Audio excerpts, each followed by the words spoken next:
Hello, class. My name is Amber McKee, and today the topic of my presentation will be programs that support formerly incarcerated individuals in their re-entry to society.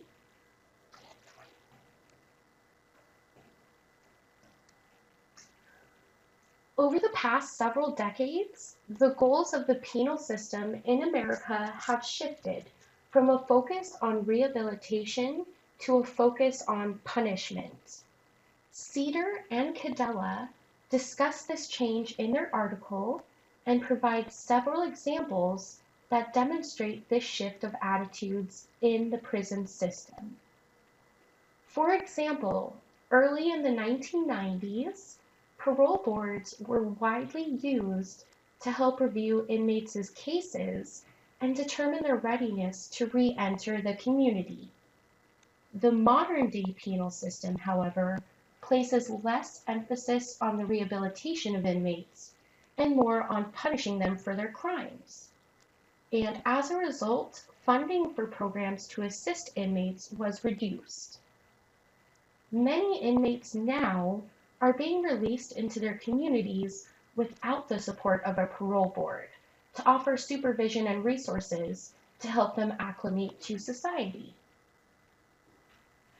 Individuals that are released from prison face a variety of challenges as they begin the journey of reintegrating into their communities. As discussed by Cedar and Cadella, many of these people that are being released have few job skills and low educational attainment. And as a result, finding employment becomes even more difficult. If formerly incarcerated individuals are not able to find legitimate employment, this has the potential to make it more difficult for them to separate themselves from criminal behavior. Along with having a criminal record, potential addiction issues, and a lack of vocational training, these people may be stepping into a world that is much different from the one they left. Depending on the length of time served by the person, society may have undergone drastic changes, which can be jarring and hard to adjust to for some. As shown by the infographic from the article by DuRose et al., 37% of the individuals arrested after being released were arrested within 6 months of being out of prison. These challenges that I have mentioned can all make it tough for individuals to avoid prior behaviors that got them incarcerated and lead to them reoffending and ending up back in the penal system if they are not given the correct support. There are a few key factors that were identified by Davis et al. As being critical to helping formerly incarcerated individuals successfully re-enter society. For those struggling with addiction, getting into substance abuse treatment is crucial.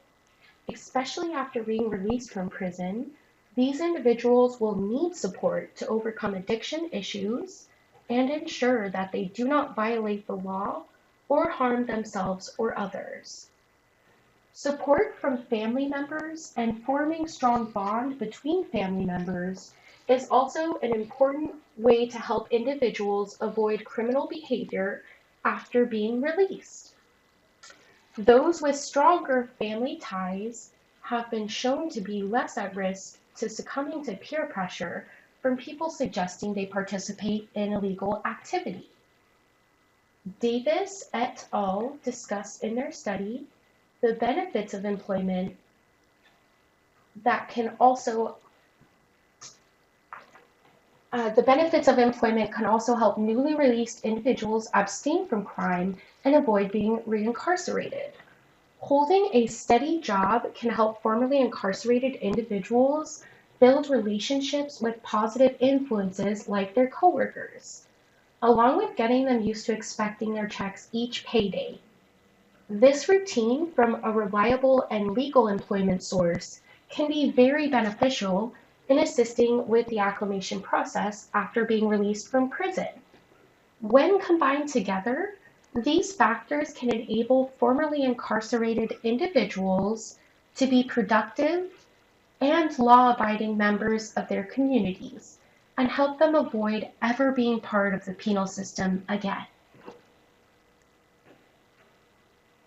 Zhang et al. In their study introduced readers to the Preventing Parolee Crime Program, or PPCP.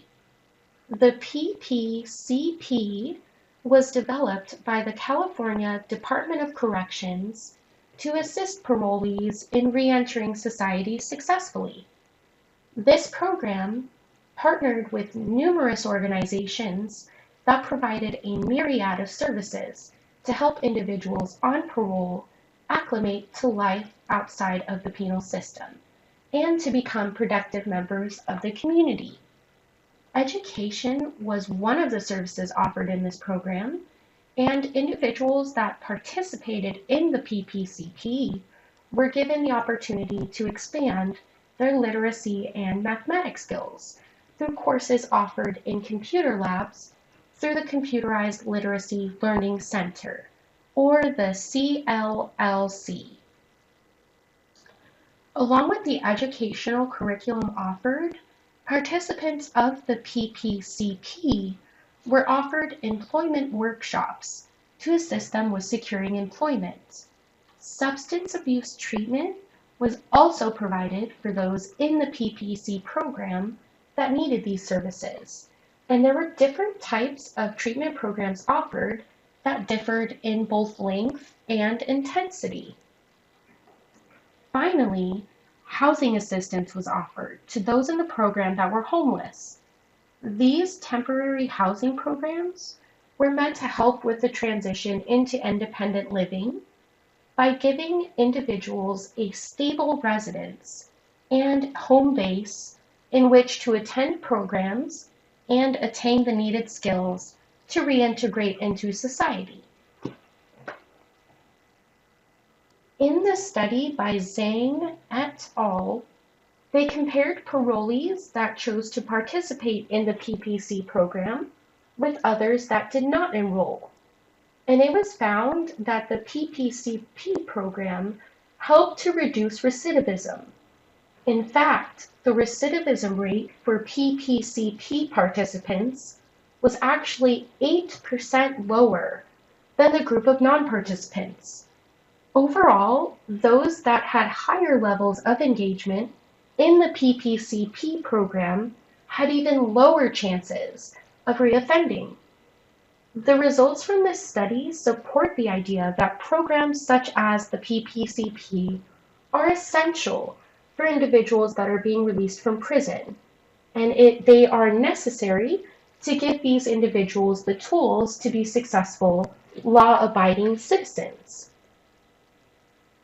Now, I wanted to include some questions for the viewers, just to get you thinking about the topics discussed.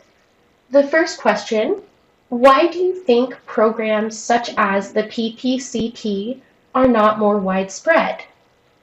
And the second question: how can community members like us help make the reintegration of formerly incarcerated individuals into the community easier?